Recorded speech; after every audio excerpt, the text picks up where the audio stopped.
This is Morning Motivation for Educators on the Bee Podcast Network. Learn about all the shows at beepodcastnetwork.com. You'll hear from a variety of formal and informal educators who help put this podcast together. If you'd like to contribute your voice to the show, please go to morningmotivationedu.com to apply. I am Karen Dudek-Brannan. I was a school SLP for 14 years where I specialized in language literacy and executive functioning and also held various teaching, leadership, and research roles. Now, I am the host of the De facto Leaders podcast on the Bee Podcast Network, where I help school therapists, teachers, and administrators be leaders on their school teams, no matter their job title. Today, I wanted to talk about how to be honest with ourselves about our goals and what we really want when we say that we want to do something. Chances are you might have something that you've been telling yourself for a long time, I'm going to start doing this thing. And maybe you've been putting it off. And, every New Year's you make a resolution that you're going to be better. Or every time you redo your 90-day plan, you say, okay, I'm going to get better at this. And nothing ever changes. To ponder this question, I am going to share something that I noticed when I was in college. So I like to give sports analogies a lot and workout analogies because that is something that is really part of my habits and routines. Fitness is a big part of my life, and I've been an athlete since I was a child. So obviously I have some habits that are pretty ingrained in me. So getting up to work out every day isn't something that is as hard for me as it would be for someone who has never developed that habit before. And when I was in college, I was just coming out of my swim season, my gymnastics season, and I was used to working out every day. So I wanted to make sure that I was being consistent. And I had a lot of friends who would tell me, wow, it's so motivating. You're like, that's so awesome that you work out every day. Can you help me? Can you motivate me? Take me to the gym with you. And so I would be in my routine. I would, say, hey, I'm going to the gym. You want to come with me? And a lot of times people wouldn't take me up on that.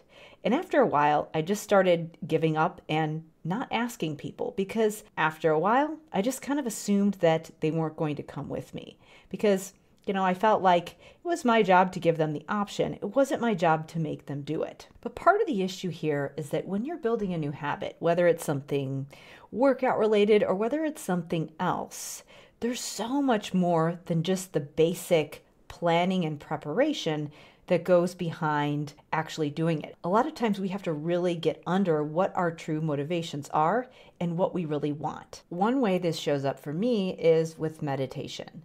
I always have good intentions about meditating, and I know that some people say, oh, you should meditate for an hour every day or, whatever the habits and practice are. And one time someone asked me, what's something that you've been avoiding doing and you just haven't really followed through? And I said, meditating. And their response was, maybe you just don't want to do it. You're saying that you want to, but you haven't made any effort building that habit. So do you really want it? Or do you actually want something else? And I thought about it, and my response was, I want the benefits of meditation. I don't actually want to meditate. So that helped me to regroup and figure out what it actually was that I wanted. So what I really wanted was increased clarity, increased productivity.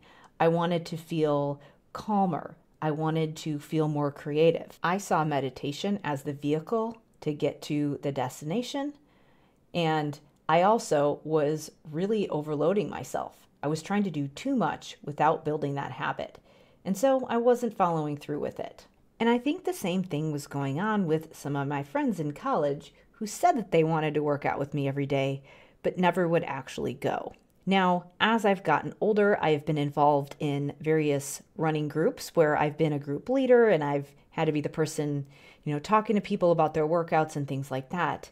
And a lot of the conversations with people were really interesting because they'd say, you know what, I've never really worked out a lot before. I haven't done a lot of running and I want to start running 5 days a week. And actually, I don't even really like running.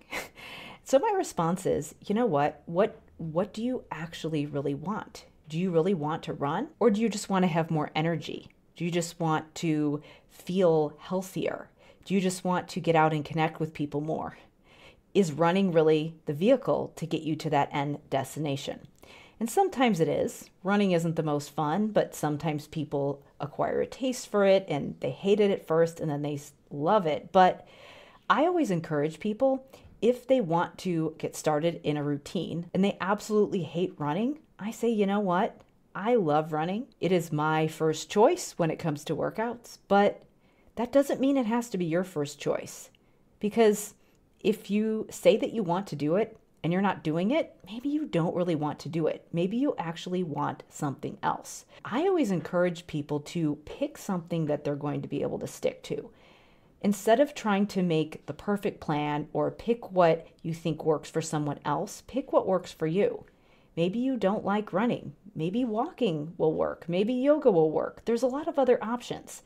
If you don't like doing something, maybe there's another way that you can get what you really want. Now, with my meditation example, maybe I don't have to sit in one place and meditate for an hour. Maybe I can just work some 5-minute meditations into my day. Maybe my daily walk can be a form of meditation. Maybe I can do some kind of a meditation while I'm eating or drinking my coffee in the morning.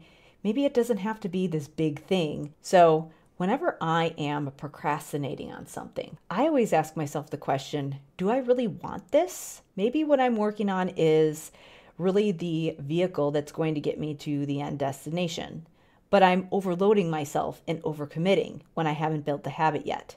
But maybe there's another way that has less friction that will help me get to the same place that I'm intending to go, or do it in a way that's going to be easier for me to stick with. So if you are procrastinating on something, or if you've been avoiding a certain habit, I would invite you to ask yourself the question, do I really want this? And if it isn't this, what do I actually want? And is this the only way for me to get it?